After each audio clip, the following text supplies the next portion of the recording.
Well, hello there. Thank you so much for joining us today on the Best of Both Worlds. Today we have a special guest, Karen Farnsworth.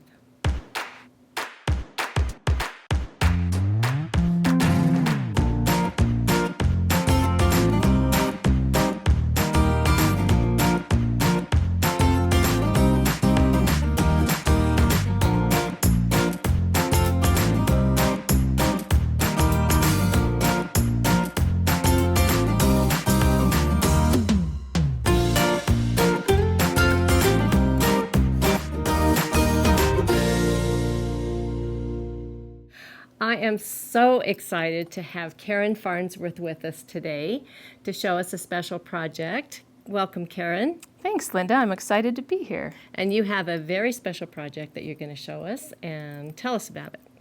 Yeah, I'm very excited to show you about this postcard project. Now, there are a lot of ways to do fabric postcards, and they're really popular right now, but I'm going to show you the way I like to make them on my Statler. It's really fast, and you can make a lot of postcards in just a short time. But you could also do this on your hand-guided. Absolutely. Any long-arm machine. That's what we're looking for. And just so that the audience knows a little bit about you, how long have you been long-arm quilting? I got my first Gammill about 10 years ago, and I've been long-arm quilting for customers and playing with projects like this ever since. Awesome. Well, we can't wait to get started, so let's go. Okay. Okay, we've loaded our backing. This is going to be the face of our postcard. This is going to be where our quilting design shows up. And today I chose this beautiful brown fabric because we're going to quilt fall leaves on it. So you load your fabric just like you would a backing of a quilt with the right side facing down. And then we're going to add the peltex. So this is like upside down. It is upside down. That's cool. So our bobbin thread actually becomes our design. Okay. So this is just a peltex. It's a double-sided fusible heavyweight stabilizer. And I just put it on top of that backing and baste it down. Are there other choices for this? There are other brands, yes, but Okay. I really like the double-sided fusible. Okay. Nice and heavyweight. It gives some body to your postcard.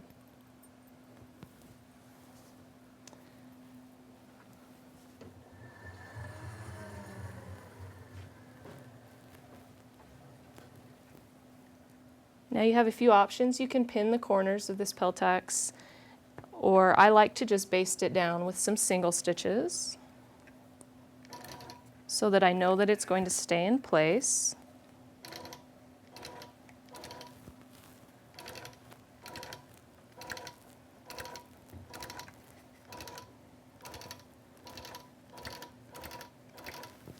Don't worry if it ripples a little or bubbles. It naturally has folds in it when you buy it from the store.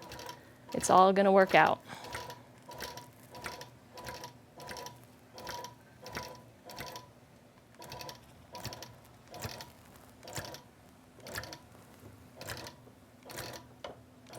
Those are really long stitches, so Yep. it's just to hold it in place. It is. It's just so that I know it's not going to move, and so I don't have to use my hands to hold it in place. Okay.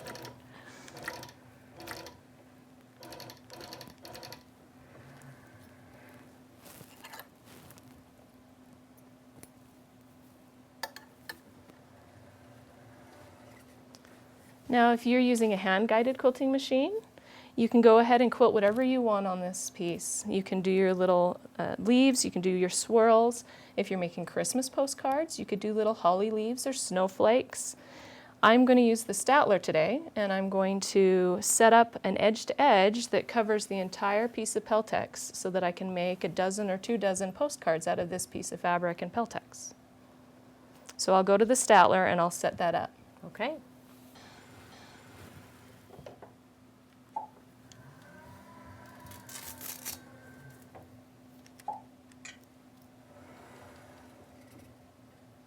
And then go to the screen and either set up using edge-to-edge mode or repeat patterns, whatever your preference is, to get that pattern into that area.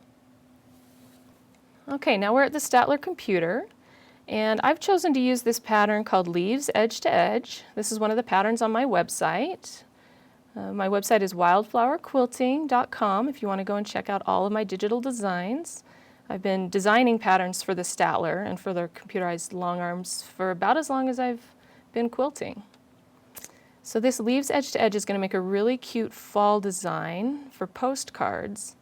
I'm going to set it up using repeat patterns in the boundary that I drew. So I'm going to choose this pattern, and first I want to check the size and make sure that it's the right size for my project. Most of the time I will really shrink down an edge-to-edge design to go on these postcards so that a lot of stitching shows up on each card. So this pattern originally was about 8 inches tall, and I've changed it to a height of 3 inches, so that'll make it nice and small. And then I can go to repeat patterns. And I'm going to guess that I want maybe 8 or 10 repeats. Let's stick 8 in there, 8 or 10 rows. And I'm going to click OK as soon as I check my pattern location. My crosshair is in the upper left corner of my boundary area. So that means your machine is set right there right now. Yep, my machine is sitting right there. That's where my needle is sitting on the quilt. And my pattern location is upper left corner. So if I click OK, those patterns are all going to be placed in there. Nice. Yep, to the bottom and to the left of that, or to the bottom and the right. Now I know I want to change my vertical spacing a little bit because I don't like this little gap I see in between the rows. So let's try taking it down a couple of notches. Okay, I like that a lot better. Oh, that's perfect. And if I have extra patterns, it's really easy to just delete them and get them out of your way. Now the next thing I want to do before I stitch is I want to check the density or the stitching size of these patterns. And I use this process all the time, even on customer quilts when I'm doing edge to edges, because you can click on a pattern and then come down and click on the zoom icon at the bottom of your screen, and it will jump you to 100% zoom. And it'll give you a true 100% here. So you can see exactly what size those patterns are going to stitch. And when I'm happy with the zoom, when I'm happy with the size and the placement, I might just take all of these patterns and shift them down just a little bit. So you just highlight the whole thing and moves the entire group. Okay.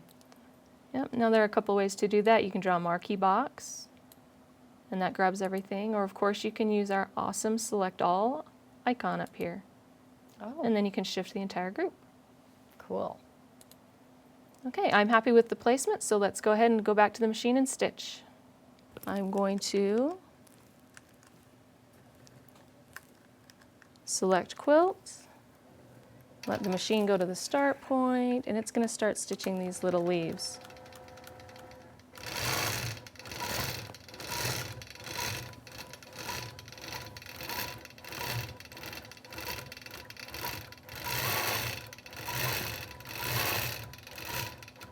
I like this idea because there's some threads that don't work really that well on the top that work beautifully in the bobbin. So you could do some bobbin drawing with this technique and use some really fancy threads that are even too big to put in through your needle, but work very well in the bobbin.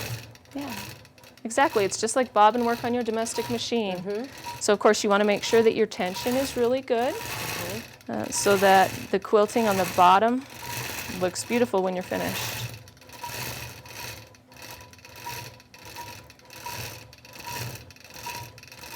Now usually when I am stitching these postcards, for this part of the process, I would use a white thread on top of the Peltex. We're using the gold thread so that it shows up on film, and it's the same thread that we're using on the back of this beautiful brown fabric. But if I were making these postcards at home, I would use the white thread so that when we put our top on top of the Peltex, the thread does not shadow through. Okay. Plus it would be less expensive if you're using some... Yes, if you're using a specialty thread, just thread. throw, you know, any kind of generic thread you want on there that your machine loves to run and stitch away with that white. Okay. Okay, so for this part of the process, we would just stitch the entire area. Now once we've quilted our edge to edge across the entire stabilizer, we're going to put the top fabric on our project, on our postcards. I like to use a nice high quality white fabric, solid white. This is the side of the postcard that you get to write on, that you put your stamp on, and that the post office puts their stamp on. So I really like the white because you can write easily on it using fabric markers. So I just lay it across the top. I can pin the corners, or we can baste down the sides to make sure that it stays in place. I might just do that really quickly with a big single stitch basting stitch.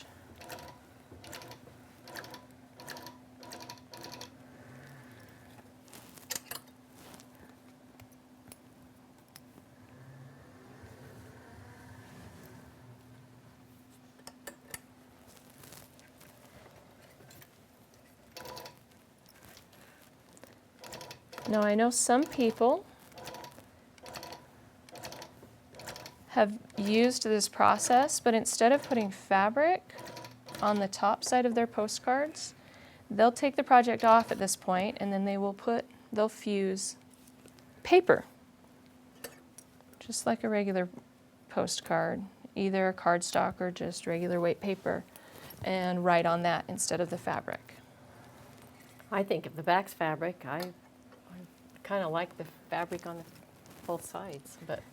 And that's kind of my theory too. I think if you can do it on the quilting machine, just do it all on the quilting machine. All right, so once that fabric is just stabilized on there, I go back to the computer and I'm going to set up the rectangles that will be the outlines for my postcards. Okay, back at the computer, we've stitched our edge to edge, so I'm going to get a new quilt group. So I've got a blank screen to work with. I love the idea that you can have just your different quilt groups in there and come back to them if you need to. Yes, Creative Studio is amazing. Love it. So I've made a boundary that shows my stabilizer and the area I have to work in. And I'm going to use a pattern that I've created called Postcard Stitch. Again, this is available on my website. I have a whole set of patterns made for postcards, making fabric postcards. But this is just a rectangle, and if we look at the properties of this pattern, it's just about 3.5 inches by 5.5 inches. It's just a rectangle. And I'm going to set it up on the area using repeat patterns, just like I did the leaves design. I've chosen my pattern. I'm going to go to Repeat Patterns and estimate the number of repeats in rows.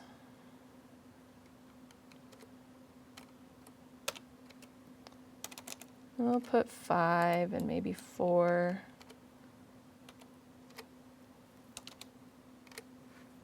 I have to be careful what my fingers do. Watch those numbers. Okay, again, I have my pattern location in the upper left corner, and you can see my crosshair, or my needle, is in the upper left corner of that boundary. And I'm going to click OK. Okay, it looks like I need to change a setting in my repeat pattern setup. Everything's overlapping, and I want them to be all separate. So I'm going to take the connect setting and change it to bobbin pull up instead of connect. Wow. And that places each pattern next to it, the previous pattern, instead of overlapping. And will it just keep stitching then? It'll do a bobbin pull up between each pattern. Another thing I need to change about this setup is I need a vertical and a horizontal spacing so that I've got space to trim in between my postcards. Mm-hmm. So we'll come into our spacing. I like 1/2 inch. So I'm going to have a positive horizontal spacing of 1/2 inch, a positive vertical spacing of 1/2 inch. And now we have enough space in between these rectangles to cut out those postcards. Use your rotary cutter and cut those out. So fast. Yes. So fast. And it looks like I can add another repeat in row because I've got more space in my area. So I'm just going to go in here to repeats in rows, change that, just like that. And again, I'm going to use the select all icon to grab everything and just shift it kind of down to the center of this space a little more. Now those fit just almost perfectly. So now each of these designs is going to stitch separately, do a bobbin pull up and go to the next one. And we'll stitch those right on top of our white fabric.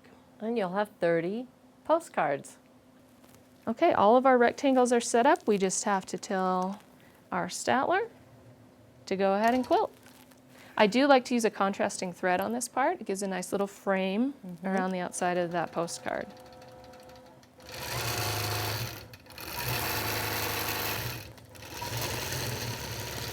Now, as you can see, the machine stitches through this Peltex Just beautiful. just beautifully.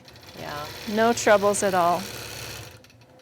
And so nice. And you could do this with your hand-guided machine without any problem as well. Absolutely. Just use your rulers. That's awesome. Make a template, do some marking.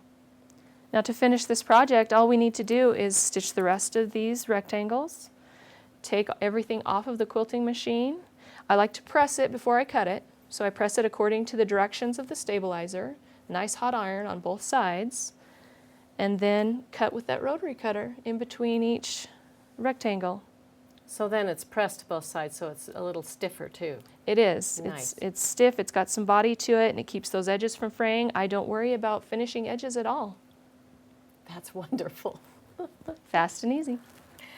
I think that process was really fascinating and easy to do. I can't wait to do some of these. So these are the finished projects? Yeah, these are some of the finished ones. The last thing we need to do once they're all cut out is just get them ready to send. Most post offices will send these fabric postcards just like what they would a regular one. So turn your postcard over and put your message on there. You can even put your stamp right on it. And I do like to take it to my post office and have them put their cancel stamp right on the fabric. In case the stamp comes out. Exactly. Comes Well, off. and because it's part of the interest of this postcard. And then I slip it into a plastic envelope. And where do you And get send those it in the mail. plastic envelopes? You can get these on my website. Okay. You can get them at wildflowerquilting.com. And that just protects the postcard and makes it last a little bit longer. This has been an absolutely fun project. It doesn't matter what kind of a machine you have, you'll be able to do these. So Yeah. that is awesome. Thank you so much for coming today and showing us this project. Will you join us again sometime and give us some more info? I would love to. Thank you for having me. Wonderful. Thank you again for joining us today on The Best of Both Worlds. See you next time.